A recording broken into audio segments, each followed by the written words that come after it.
the dope part about everything is the people will let you know. Yeah. The people move, and I don't think people understand. So for those who not know what we're talking about, it's a couple things in our comments. We got to shout out our listeners, our viewers. It's beautiful when people stop you and say, hey, I listened to your podcast. For me, it's beautiful because I'm always assuming, and it's just simply because it's been out longer. Yeah. You're talking about my photography, and then people start mentioning stuff from the Black Dads Club, and I'm like, yo, it's dope. How many new fathers come and say, hey, I'm starting to tune in now? Yeah. How many men that don't have kids that listen? I think it's dope. I know, and I appreciate the listeners. I appreciate the new listeners. I was telling Gav off camera, I was like, so last week we did a pod mostly on like Misandry. I don't even think we talked about it a lot, but I had to listen to a lot of, black male hating pods last week. And it was a full moon last week, by the way. That plays a role. So I was like, I was exhausted when I came in and recorded last week. I don't know if y'all could tell in the show. I don't know if Gavin could tell, but I was slightly annoyed, man. 'Cause I was just like, me and Barack went golfing I think we went golfing on Friday. It might have been Thursday. It might have been Thursday after we recorded. And I told him, I was like, bruh, I said today is one of those days where I want to quit. Like I literally told him that. I was like, it's like this shit. It seems like you're not making a difference. And then Baraka and all his infinite wisdom and long-windedness, he gives me the example. He was like, do you remember the example of the kid that was at the beach and he was just tossing starfish back into the water? And he said a man walks up to him and he was like, hey, you're not going to be able to throw all these starfish back into the water. You're wasting your time. He was like, do you really think you're making a difference? And the little boy throws the starfish in the water. He said, well, I made a difference to that one. So it was dope, for someone to be in the comments and be like, bruh, how y'all don't have more listeners, right? Like multiple people. Yeah, like that was like the motivation that I needed. Like, I appreciate y'all, bros, man. Like I appreciate y'all holding it down and supporting, because sometimes, it sounds like, we have it all together and like, we don't. Nah, we don't. We don't. But then, I want to thank everybody because it seems like we're not going to always get everything right on this platform, right? No. Some days, like we've done in past seasons, we have to come back the next week. And it's funny, shout out to Jack of All Spades. I was on a podcast yesterday talking about photography, and I was telling them, I said, I was talking to them about their relationship as podcasters, right? And I told them, I said, it was a tough day after Will Smith and the Chris Rock situation came in. I said, because my co-host came in on 10, and I'm setting up the camera. And then I was telling him, I said, I appreciate him. I said, because at the same time, by him being another black man, I could already understand where he was coming from, whether I agree with him or not.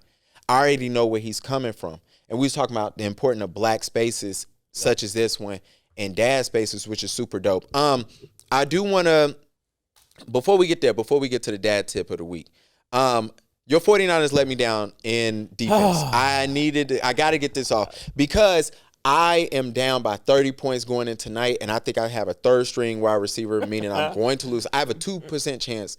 And I forgot who I'm going against. Their defense had 22 points. Dang. They had a Pittsburgh defense. Pittsburgh with ham yesterday. Meanwhile, y'all got me 6.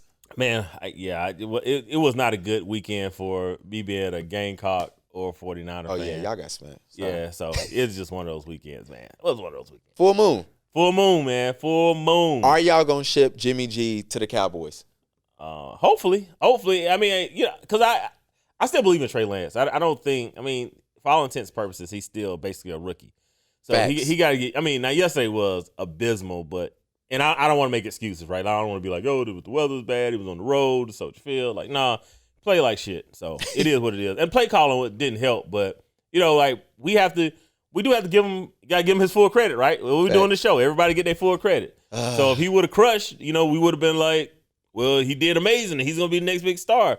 So he sucked it up. You gotta accept that too, bro. Hey, Cam Newton, go ahead and start looking for apartments in Dallas. Good luck. I think Cam is done. Cam is podcasting like us now. He is much higher level. He has way more followers. Look, I think not even that. I think he's a little bit more popular. You see the camera crew they be having in? Yeah, I think he's a little bit more popular than us. Look, I told Darnell, I was like, yo, LeBron's The Shop could have been our idea. Like, that is super dope. Yeah. And then I look at it and I'm like, well, you know, he probably invests his 50 grand into each episode. Easily. And meanwhile, Mike come in, he gets himself ready, and I got to still set up. Yo, dad tip of the week. I want to encourage all dads. Especially, this is for the new dads. Because I'm encountering y'all more and more. And shout out to y'all that comes to y'all wives or girlfriends' maternity shoot. Keep coming. Facts. Even if you do not hop in photos, come. The reason why is because sometimes it's hard for your woman to feel like I'm that statistic, whether you're married or not, of being a single mom. Yeah. They get treated differently when you're in the room. People look at them differently. And I'm not even going to do it, even though I'm saying it. It goes to women hating women, but that's a whole nother subject. But come there. But that's not the dad tip. The dad tip actually is, yo, have communication on feeding and have communication on vaccines before y'all baby gets here. Oh, yeah, definitely. Super important. I know as men, we assume that our women are going to breastfeed. That might not be the case. They might not be able to. Things might go shorter. Yeah. Honestly, people don't understand it. White women actually breastfeed more than women of color simply because of time and work. Yep. So sometimes your girl might not have the opportunity to. And then with vaccines. And even access to resources. I mean, I remember being young. I mean, I grew up in the country. So I remember being young, and a lot of the older women would have to teach the younger women, you know, how to get the baby to latch on. Facts. How to deal with, you know, the pain of it and different things like that. Like I can remember my grandmother actually having these conversations, you know, with women. So that access, you know, like I don't know if their grandmothers are doing it, but you know, they might have lactation specialists, things of that nature that can help them out. So to your point, you should have all these conversations up front, especially vaccinations. Yeah, because these are important conversations. Like if someone says no, no, I don't want my kids to be vaccinated, and you're like, well, I don't want my kids to have polio. Like, you're not going to be able to come to a compromise there. There is no compromise. That's why it's better to have these conversations before you get her pregnant. But we're going to talk about decisions before you should make before they get pregnant. But it is something important because, you know, we had that conversation before we even got married. Hey, you know, and we said we wanted to. And then like last week, you know, 2 weeks ago, my boy got vaccinated and he been going through it for the last 2 weeks. Yesterday, he was bad. But then this morning, he woke up, hey, daddy, and then he told me, ready to go. So, you know, it's, speaking of wise women, or maybe not, let's listen. I hope. Have a rule. Okay, look at that. No you can't hear shit. Woman, under the conditions of white supremacy, should have a child before she's 30. No black male should become a father until he's 35. No more than 2 children, no closer together than 3 years apart. Do you see, now what am I doing? See, the white supremacy dynamic is not only putting the black male in check, but it is to inferiorize the behavioral functioning in order to hold an oppression, in order to have that sense of, look at them and I'm superior to them. I really feel genetically inadequate, but I get a psychological kick by seeing them in a very degraded state. Do you see? And so the counter move is to understand what this dynamic is all about. I mean, it's just like if you're in a sailboat and you want to get to a particular point on the other side of the river, you have to know the current of the wind and I have a rule. No black. So why was that video important to you? All right, so she's speaking that. So one of the things that I wanted to bring up is this has been a conversation since the 80s. I'm almost certain. Like I don't know if it showed when that video was shot. It might have been 95. It looked like the 60s. But I definitely think it was like either, you know, late 80s and 90s. So there's still this conversation of contraceptives and when men should become fathers. And, you know, so we're huge on this podcast about no babies out of wedlock, right? We're not saying no sex. We're not saying celibacy. You know, we're not doing any of that evangelical bullshit. Yeah. Right. We just being like, yo, don't make the baby. Right. Yeah. Like make the baby. So I think she's absolutely correct that men should wait till later. 35 seems like a bit long for me. Yeah. I think she's in an era of, you know, she's speaking in the middle of the crack epidemic. Yeah. She's speaking in the middle of trying to get more blacks to go to college during that time. Like, and this is Dr. Welsling. So I mean, anybody can find her. A lot of people find her controversial. A lot of people think that she's misogynistic. But Her too? Yeah, of course, right? Let me ask you this. When did your parents how old were they when they Oh gosh, but under 25. Under 25? Yeah, like my dad probably was 25, my mom was probably 23. And so my parents was even a little bit younger. But you know, how was it for you when you were in school? Because when I was in school, a lot of my white classmates, their parents were much older. Okay. And their parents were those siblings were 3 or 4 years apart. I remember, so my parents, I grew up, my parents had a cleaning business and my mom used to, have a maid service. And I remember it was like 3 families, all lived in Myers Park. Myers Park is a white neighborhood. The highfalutin end of Charlotte. Absolutely. And the funny thing, all of their kids, one was graduating and one was about to come in high school. It was like every 4 years, that's how they had their kids. And they had reasoning behind it, but I wonder how it was for you. It is economic reasoning. I mean, there's a huge gap between me and my brother and then the rest of my siblings. Mm-hmm. But I'll say I think men should definitely be older. I think men should be post 30. Mm-hmm. When I saw this article, I did Google fertility issues women are having in the United States. Because quiet as kept, that is becoming an ongoing thing. I am seeing, so I'm in my 40s, but a lot of my friends are between the ages of your age, for like 33 to probably like 50. Mm-hmm. And one of the things that we are seeing is that with a lot of my women friends, because y'all hate when people say female friends, even though it fits way better. It does. But a lot of my women friends are running into fertility issues in their 30s. So I don't know if this ideal of telling women to wait. I mean, I know society is trying to infantize women up to the age of 30, but I don't know if that's the right answer either. The reason why we played it though is what she's saying is absolutely right.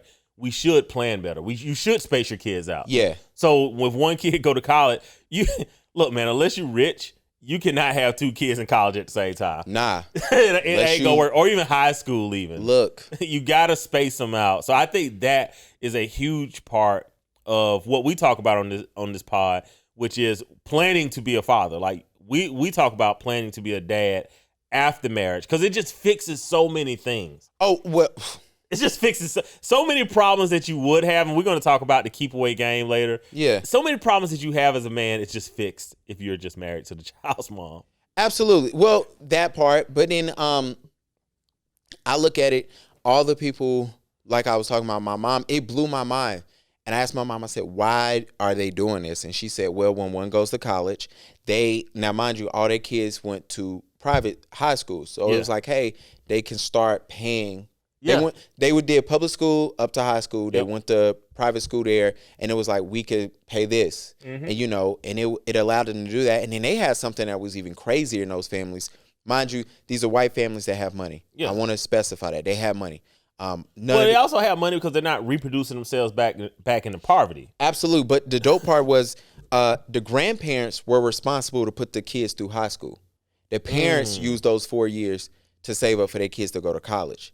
And it was like a known thing. Bro, it was the craziest thing. So you talking about kids that's going to Charlotte Latin, which is expensive. I encourage anybody to look it up. And then the grandparents say, hey, this is our gift to y'all. And then the parents, y'all save up because now your kid got to go to Wake Forest and y'all got to figure it out. But a lot of them can do that because they have that initial wealth, right? So we talked about how as black families, we did not have access to GI Bills, right? Like my grandfather did not have access. So he couldn't have gotten a loan, and a house would be worth, if my granddad would have bought a house in somewhere like, Shandon in Columbia, and that home be worth $700-800K now. You don't even have to sell the home, but if you're able to take out equity loans and lines of credit against it, that home just becomes an asset to where you can continuously, to your point, right? The grandparents are responsible for the private school, or the grandparents are responsible for the college. Those are just opportunities that we don't have. But if we actually plan better, we can start putting ourselves in the situation to do these things. Now, look, accidents happen, mistakes happen. We get that. But we do have to cut down on the rate of accidents and mistakes. We absolutely do. Well, you know who made a mistake? Ray J. And Ray J in this full moon Should in we the jump DR. on Ray J or should we jump on Ye first? Which one should we jump on first? I mean, you already said Ray J. That was entertaining. And That look, was. I am not entertained by Instagram Lives very often. It's hard Facts. to get me to be entertained. Dude, True. I was up at like 1 o'clock in the morning. That shit was playing, dude. That shit went for like 40 minutes. It was going. I listened, bruh.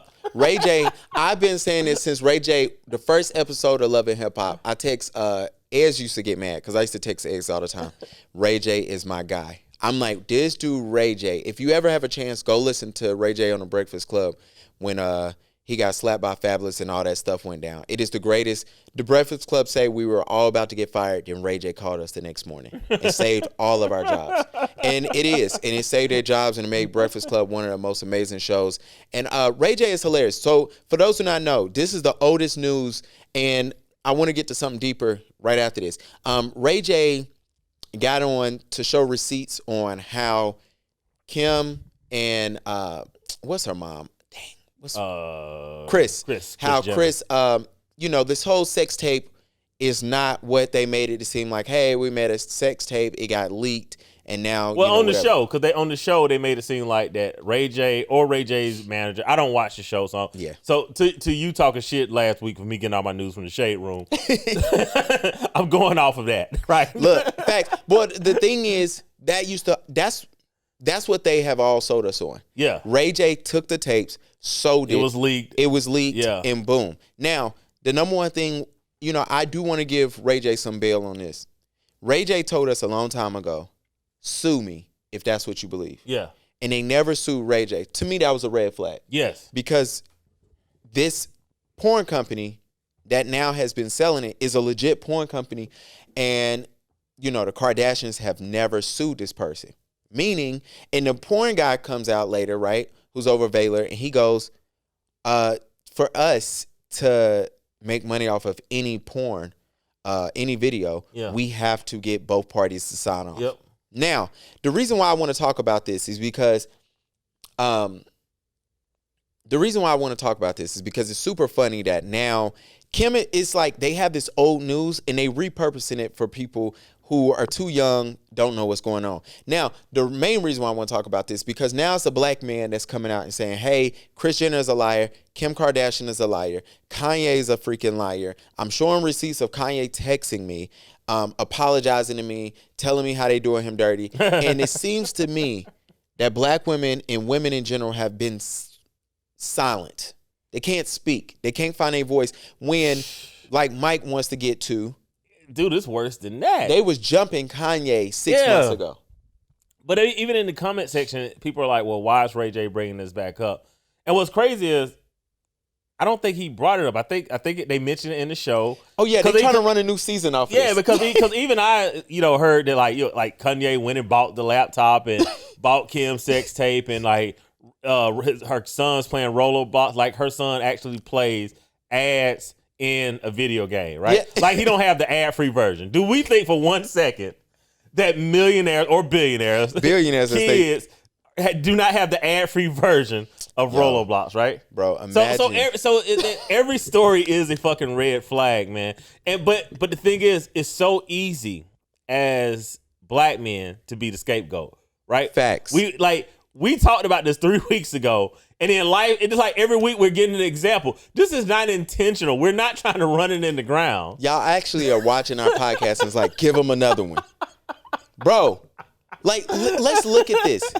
Like, Ray J shows a contract, and he goes, look, Chris signed off here. We had to go shoot this again. We had to go shoot it again, which is weird. Which is weird, and Ray J tried to get to that, and he kind of he left it quicker than I would have. He was like, yo, your mom watched the porn, said it wasn't good enough. We're going to go with this one, and then we'll release these as follows. Yeah, so mom saw both porn, which again is kind of weird, but whatever. I mean, it's Hollywood. Whatever. Absolutely. Yeah, but him showing all these receipts and them trying to make him to be a bad guy, because I think it was the insinuation that I was young and I didn't really get to make this decision myself. It was made for me, and the person that made that decision was Ray J. And again, it becomes problematic when it's so easy to make a black man a scapegoat for anything, right? Facts. So, with Ray J being online, like, yeah, part of it is, black dad, I got you. I'm going to rock with you. I'm going to support you as long as it's not some bullshit. And it wasn't no bullshit. He has a valid point, man. Like, stop using my name to run your shit. You know what I'm saying? Because, if you pretty much insinuate that I leaked something or that I took something or that, to Ray J's, point, sodomy, I sodomize. If you do any of that, like, I could have to answer for that, right? It's not games. Like, my life isn't a game. And he talked about the video, because I was watching the video before you even sent it over, like, this is what we're going to talk about. And I was laughing because he talked about, hey, I got blocked from Dancing with the Stars. Yes, Kanye called up he had his music people call around and say, hey, if this song gets one spin on radio, you would never work with me again. Yeah. And let's be fair. If Kanye calls versus Ray J calls for radio, we know who 99.9%. No, 100%. Yeah. No, 100%. Yeah, because even Brandy gonna say, no, I'm siding with Kanye. Yeah. You know what I'm saying? Like, it's a reason why you're doing that. And you're talking about billionaires. Yeah. Ray J, I think it's what, $50-something million? I mean, yeah. He got a great life. Ray J is he's a rich man. Absolutely. You know what I'm saying? He's not a poor man. Kanye is also a rich man. Absolutely. Wealthy, allegedly. Maybe wealthy. We don't know yet. We don't know. Sometimes y'all be lying. And then, let's remind people where y'all was at with black dads a minute ago. Hold on. Yeah, a minute ago as in last week. It's been a whole week of rants. I ain't even gonna hold you. When we left the studio last week, and almost every day there's been new tweets from Kanye. Kim knows she cannot be the woman to keep these kids from Kanye. Right. There's all these narratives that women keep their kids from the husbands. And mind you, I have a lot of friends right now with kids. And when I tell you the reasons that women choose that is either because they're abused, they're with people that they know hang around unsafe people. I'm also friends with so many women that just literally set up parameters. And men with their egos have so much oomph in their chest that parameters and boundaries set by the mother of the children are too much for them to abide by. So now they'd rather just, you trying to keep my kid from me. And that's my problem with seeing this, especially as a woman in her 30s now with a lot of friends, with children. And watching those kinds of situations play out. A lot of the situations, y'all don't even understand. It's been a whole week of rant. All right. So first thing first, right? She said that the children are the women's children. That part. So you picked out exactly what I heard. That was the only line that bothered me. Well, not that's what bothered me. These are the women's children. All right, fellas. How many times we got to say this? Protect the all-spark. Please. Protect the all-spark. Do not have children with women out of wedlock. If you're at least married to a woman and y'all are separated or y'all get divorced, you get your rights as a father. Now, there's hurdles that they could throw, but ultimately, if you go to court, do not settle. If you go to court, you will get your rights as a father back, and those children, your children with her, y'all's children, will have access to both parents. Facts. The second thing is this auto online sisterhood is something that men have to be aware of. Because in real life, men have a brotherhood. Men go to cigar lounges, play basketball, play golf, fishing trips, sit on each other's back porch. Men have a real video world. Games. Yeah, video games. They trying to take that away from y'all. Yeah. They full of shit. Men have a brotherhood, right? Absolutely. Like if the world actually became a matriarchy, men would welcome it, right? Yeah.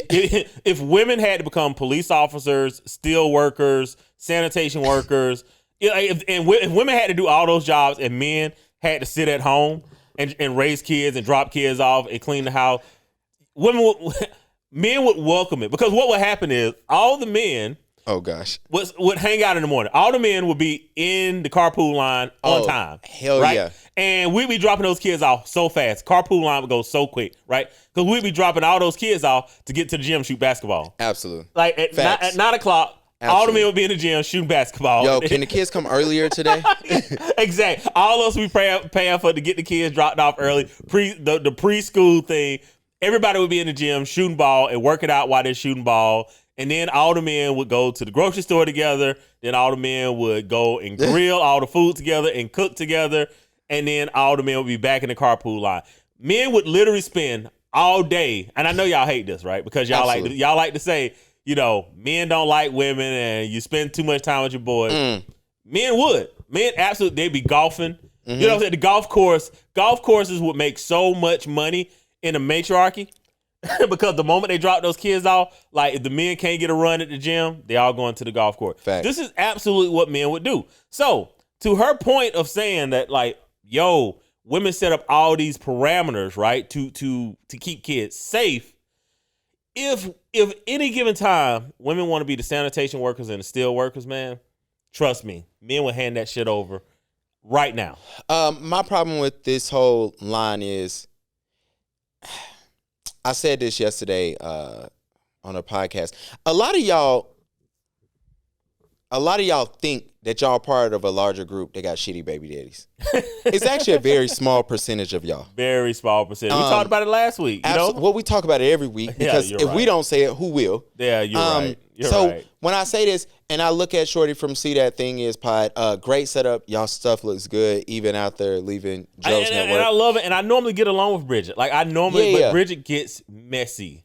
She does, but that has to be elevated for them to get to where they need to go. Yes. Not being funny, but that's what they do to women in Hollywood. Yeah. Yo, y'all got to be loud. You got to be messy. You got to be ghetto. Because for the women that says, hey, I actually want to be married, have kids, I want to do nobody right. Want to hear that shit. Nobody don't want to hear that shit. No. And that's how it is. So with that being said, when I'm hearing this, the first thing that bothered me, the first thing that stood out on the first listen was, hey, her kids. Yeah. It ain't hers. It's theirs. It's their kids. Right? And I also want to say that me and my wife was going back and forth about the married single moms, right? And I told my wife, I go, how many women you think the problems that they're complaining about with their man, he doesn't help me, he wants to hang out with his boys, he wants to do it. I said, how many of those women you think saw that in a man before they had a kid?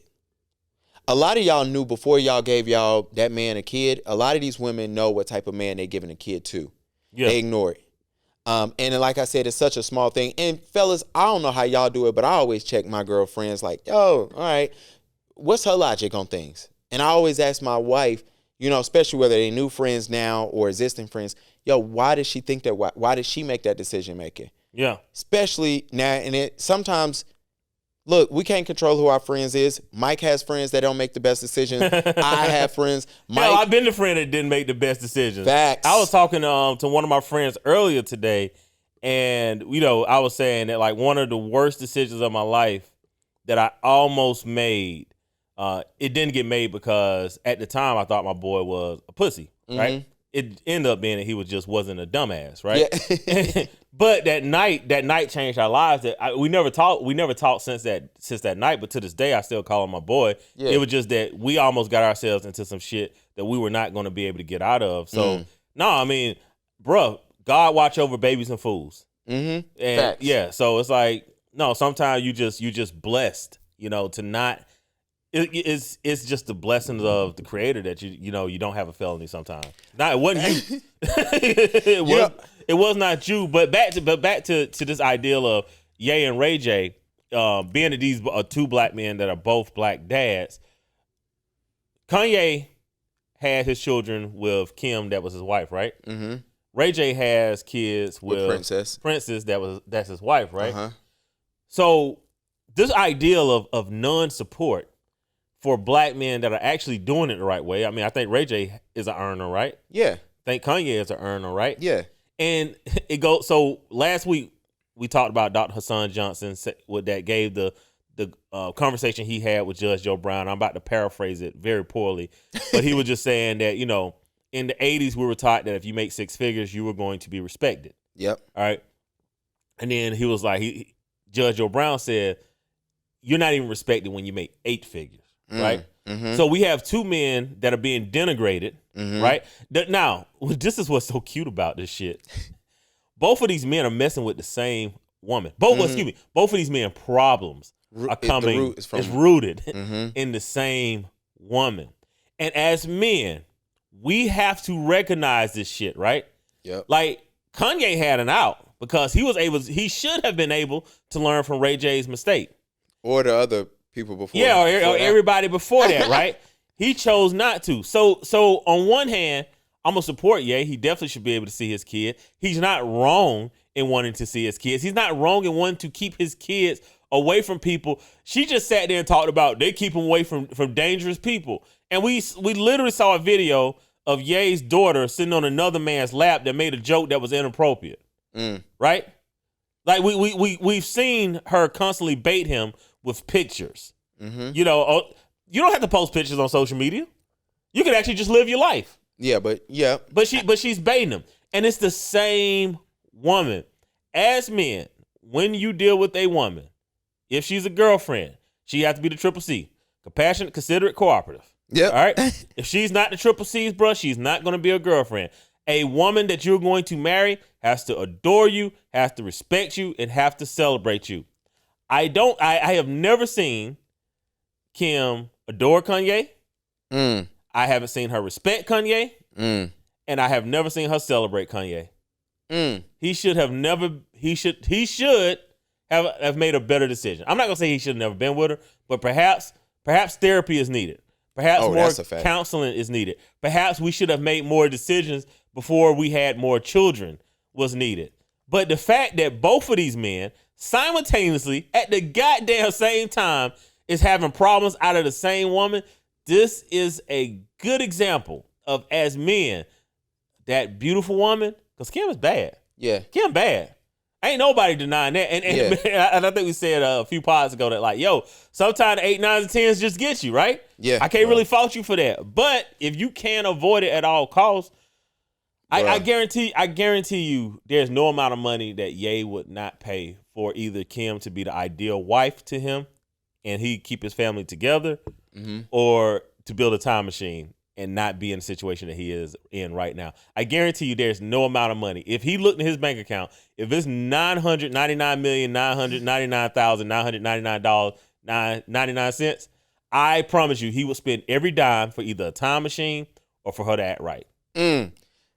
Speaking of acting right, man, we got to start acting right. I think we're going to see where this conversation goes. Hold on. Oh, where is this going? I don't even remember this. Only people over the age of 40.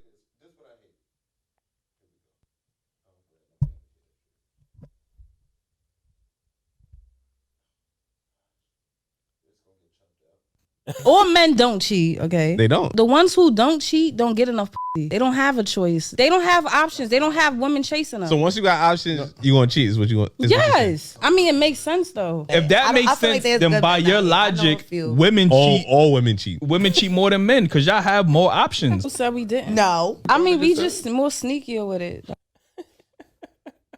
All right. You know, I don't even want to tackle cheating again.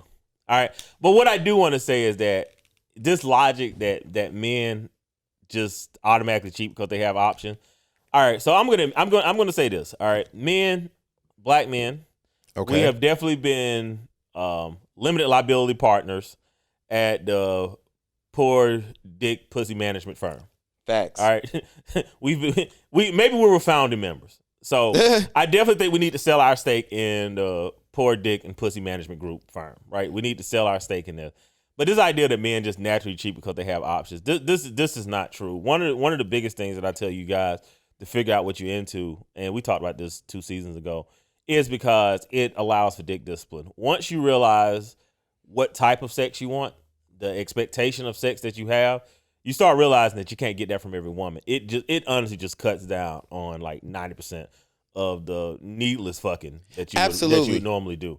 Absolutely. And it was funny because one of my boys hit me up and he said, why do Mike keep talking about this BDSM thing, right? Listening to the podcast. He don't even have a kid, but shout out to him. And I'm talking about you, Jamar. And the funny part was I said, well, you know, I'm laughing at it, right? Yeah. And so Karina is beside me, my wife, and she said, oh, y'all talk about that? I said, yeah. And she said, why? I said, because a lot of times if you're into something and I can't do that for you, or I know I'm not willing to, and let's say we get into this early before we're married and all this stuff, then probably I look and say, hey, maybe we shouldn't be together. Exactly. And it was funny because she was like, that makes hella sense. Yeah. You know what I'm saying? I said, luckily, you know, me and her didn't take that test. And I said, luckily, we into the same shit. Yes. You know what I'm saying? And that's how so many sexual relationships end up, is that you're luckily into the same shit, but there's a lot of times where you're with somebody and, you'll push for something and she'll say no. Or she'll want to push for something. And I give you a good example. I was chatting with someone last night and we were just like talking. We've been like, talking for a minute. Yeah. And then like she finally asked a question. She was like, what's your kinks? Now I had sent a meme that was kind of like kink related. Yeah, yeah. And I was just like, I don't know if I want to talk about this. She was just like, no. She was just like, yo, you can trust me. She was like, you do it. I was just like, nah, I don't think I want to do that. so she was like, all right. She was just like, yo, like I'm not going anywhere, right? So I like mention one of the things, right? Oh shit. And then she was just like, yeah, I'm with that, right? And then we go into the everything, and then she's like, yeah, she's in all of it. And it's like, oh shit, we good. Like, you know what I'm saying? It's like, yo, we're good. Like, but if she would have been like, nah. Hell no, what's wrong with you? Yeah, then I probably, it's like, yo, it's really no place for this to go. But, you know what I'm saying? Knowing that woman exists and she's in my world, that kind of excludes all the extra shit that I would have to do anywhere else. It's like, yo, if I can't get what I want, you know what I'm saying? I don't want to have it. And that's why we always bring it up, because men, we are, managing partners at the Poor Dick Discipline and Pussy Management firm. Like we're founding partners, and it's like, if we could just learn that dick discipline is so fucking important, because once you could take your focus off of chasing women, then you're gonna put that focus behind chasing something else, either your dreams, your goals, money, your body. You're gonna chase something else because you are a man. You are gonna chase. Yeah. But it's like, once you get that ideal of chasing tail out of your system, you focus on other things. Like once I no longer had to chase tail, I was able to focus on, like, what does it mean to be a righteous man? Like, what does it mean? You know what I'm saying? Because I'm not constantly distracted by hoping I'm going to run into the type of sex that I want to run into with multiple, women. Like that is, it is a waste of time. It is irresponsible, and it contributes to these babies being born out of wedlock. So if we want to say, well, let's stop having babies out of wedlock, and I'm not going to sit here and do the evangelical thing and say, well, men shouldn't have sex. Like, no, like, everybody have sex. Like, it's literally an urge. You know what I'm saying? Like, it's not, it hits you the same way that around lunchtime your stomach starts growling, right? You know what I'm saying? Like, you don't have to get up right then as soon as your stomach starts growling, but within the next hour or so, I'm gonna have to go and eat, right? Facts. And it's the same thing with our sexual urges. When that starts growling, doesn't mean you have to do it right then, but you are gonna have to handle that into the near future. Understanding it, making it something that is not taboo. Like, so, to Jamar's question, why do I always mention BDSMtest.org, is because a lot of you guys need to understand that you're not sexually compatible with a lot of the women that you're trying to date. And that's going to cause you a frustration, because by and large, we know that, we just had an article last week we talked about, when sex is monotonous, women cheat. Yeah. When it's boring, they cheat. I was out yesterday, and it was like, three of the fellas, it was six fellas. So I met one of my boys out, a few of his boys was out, and they were sitting around, and one of the guys had mentioned that it was something that he thinks his girl's into, but he didn't know how to ask, right? So we sitting there, six guys there, right? So like three of the guys were like, nah, man, I ain't into that shit. And then like the other three guys was like, yeah, I do it all the time. Yeah. Right? So this guy's like, oh shit, I did not know it was this popular. And we're like, yeah, bro. We was like, yo, don't ask her if she's done it. Yeah. Ask her if she wants to do it, and then you just know what the fuck that means. Yeah. But if you take it to her as accusatory, there's a chance that she'll be like, nah, I'm not into that, because you shaming her. Facts. But if you just be like, hey, I ran across this. What do you think about this? Would you be into it? And he was just like, man, he was like, I can't believe it's this popular. And what's funny is it's six random guys. I know one guy there. We're just sitting around there. It was a random conversation. This man is sharing something that's vulnerable to him, and he's just like, man, I don't even know, but I think that's kind of what she's hinting at. And like half of the guys are like, yeah, do it all the time. Do it. Do it.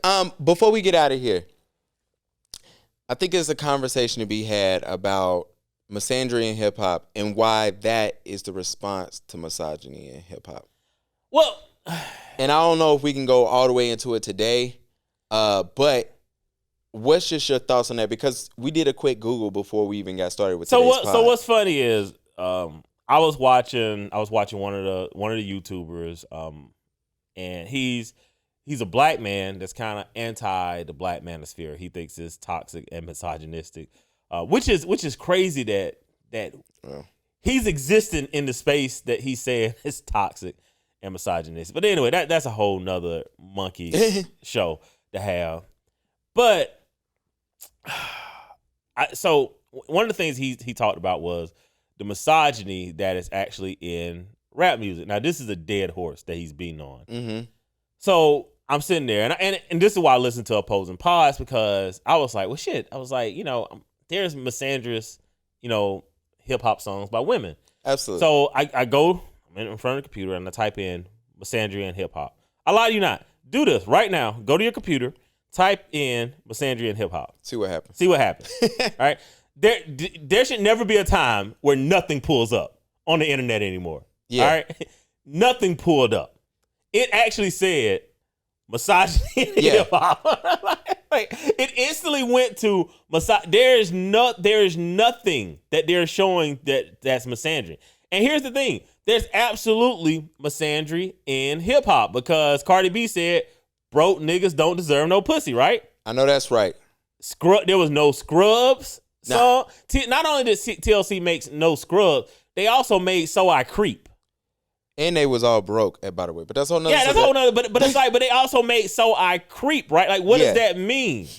So it's like, there's plenty of misandry that's in hip hop, but it's actually seen as women empowerment. Facts. And I told y'all this 2 seasons ago, by the way. Yes. Y'all gonna give me my flowers. Yeah, no, we definitely gonna give you your flowers, bro. But I think that's something that we definitely got to understand, is that there is no space for black men to actually be able to voice their concerns, voice legitimate complaints, right? And for the first time, I got what conservatives meant when they say, when you send your kids to school, they're indoctrinated by, liberal art. For the first time, I got that, because as many papers, because if you type misogyny in hip hop, you could find so many academic papers on that. And I would have thought that at least one student, one in the world, just one student, would have wrote a paper of, well, let's look at misandry, because misandry is going to be the antithesis of misogyny, right? So I would have think you would think that one educated individual would have played devil's advocate and wrote about the women writing misandrous verse in their song and how that is damaging to men, especially in the last 5 years, this quote unquote women empowerment music has taken off. But even the language is coded, and we got to recognize that there's a lot of language that we see as innocuous that's actually violent, right? Women empowerment, if it's going to include misandry, is a violence, right? That language becomes violence at that point, right? And I'm sorry that I pointed this out to you, because now every time you hear women empowerment, you're gonna see it as an attack on black masculinity. If not masculinity in a whole, you're gonna see it as an attack on masculinity. And I'm pretty sure there's gonna be a ton of PhDs gonna watch this and try to break that down. But what I do want you to, if you do say that I'm wrong by saying that women empowerment is coded violent language towards black men, what I do want you to do is explain to me why, when I type misandry and hip hop into Google, which searches the whole World Wide Web, why nothing pulls up. Explain to me why not one article is on the internet regarding this. Why it has not been written one time. This is on the heels of us discovering that there's not one black male studies program in the world. For me, it's always going to be a joke, because I said 2 seasons ago, women empowerment music is F-boy empowerment music, which also creates simps. But hey, I've learned this season, and I'm going to say this until we go to the next season. I'm probably going to say it all next season. Yo, who benefits from it? Who benefits? We know from women consume the most of everything. Yes. And we know that, hey, even in hip hop, if women not there, the dudes ain't showing up, right? Yes. So we understand women's importance in music. So I don't find it interesting. And I know it's going to be this whole thing where we don't have a lot of female. In the last 5 years, female rappers have grown so much. And I do believe that they should be in this. in this space. But there's a reason, and I don't want to seem I'm pitting women against women. It's a reason why Rhapsody rap better than 99% of y'all, and she gets the least amount of spins. And I'm going to just leave it at that. Well, and she doesn't rap about shaking hands, tricking you out of your money, and, you know. And we could admit that the same thing exists, to quote, the great philosopher, I used to rhyme like common sense, and then I made, X amount of dollars. I ain't rhyme like common sense, right? Yep. So we could definitely say that's the music by and large, but we do not own the music. Facts. So if we don't own the music, it goes back to the question, well, who's benefiting from this? And we said that feminism has become misandry, which is basically a racial aggression towards black men, right? Mm-hmm. So being that this is the Black Dads podcast, and we could consistently and continually mostly talk to black men, to our non-black listeners and non-male listeners, hey, appreciate y'all listening too. Facts. But we have to understand that when we hear things, right, like it can't just be a buzzword. We got to make sure that we understand that when someone says, it's like if someone says, like, good, and then someone says, I'm good. Yeah. You know what I'm saying?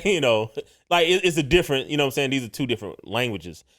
A lot of these coded words is absolutely violence towards black men. And one of the things that we have to do is pull ourselves out of that environment, right? You can't fight in that environment. You can't, you're flanked, right? You got to fight supremacy on the front. You got to fight feminism to the left. And then you have to fight, trying to make more money and being a provider, like you're flanked, bro. Yeah. This is where you have to become an organized tactical retreat, and a tactical retreat, just to quote to you again, so organized withdrawal from the fight without losing unit cohesion or the will to fight, right? It means you still can fight. You still actually could win, but what you're seeing is telling you that it's going to cost you too much in order to win. And if you don't think that a tactical retreat works, right? Like if the word retreat is bothering you, the way that General Scipio defeated Hannibal. Hannibal tactics are studied to this day by military organizations on how to fight in the battlefield.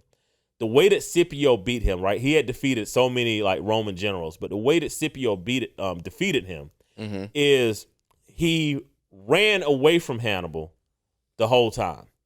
And as Hannibal was using up resources and trying to chase him to fight, when Hannibal was weakened enough, he went to Scipio and was just like, all right, we're going to head back to Carthage, have a good day. And Scipio was like, nah, bro, now we're going to fight. Because according to the 48, you don't have an enemy unless you can eviscerate them. You cannot eviscerate your enemy. You don't have an enemy. You have an adversary. And right now, we do not have an enemy. Black women are not our enemy. White supremacy, is our enemy, but we don't have the means to defeat it. We have adversaries. And what we have to make sure that we understand is it's like, let's tactically retreat. Let's keep withdrawing, right? As we keep withdrawing, they're going to keep chasing, right? They have expiration dates. Ours are a little bit longer. Let's get them chasing the good men, right? Yeah. Respect to, matter of fact, my apologies to all the black men that listen to this, because I think last week I kind of gave a lot of props to like the college educated men. But big ups, I don't want anybody to think I'm virtue signaling here. I don't want anybody to think that I'm saying that any man is better than another man, right? Yeah. If you are out here and if you have low debt, if you're out here busting your butt, if you're not out here breaking laws, and if you're not out here making babies, bro, you're good. You're good. My last week was kind of the point of we do have a rarity of a man that's being overlooked, and we'll talk about that later on in the season. But no, I want to make sure that any guy listening to this podcast understands that I'm not virtue signaling here. None of us are better than the other. We're all one another's keepers. Let's act like it. Let's keep building together. Let's keep supporting one another. Let's not get distracted by the fact that our adversaries, in their coded language, is putting us in these situations to where we're constantly stressed. Pull ourselves out of these situations. We can lower our stress. If you lower your stress, then you can actually start chasing the right things. Facts. Look, man, I want to thank y'all for listening, for tuning in. Make sure you share this with 5 people. Please do that for us. And we're going to keep growing this platform and keep giving y'all the shit that y'all like. Yeah, man, and appreciate y'all showing up. Please, comment. Please share this with another black man, another black dad. I mean, you share it with a white man. I mean, I'm not. No, we don't care. We don't care. Like this is the ideal of getting back masculinity. Like this is the ideal of understanding that masculinity is about grace, mercy, and care. That's what makes you masculine. If you can provide, it comes from grace, mercy, and care. Facts. And with that, we're gonna holler at y'all next time. Holler at your boy.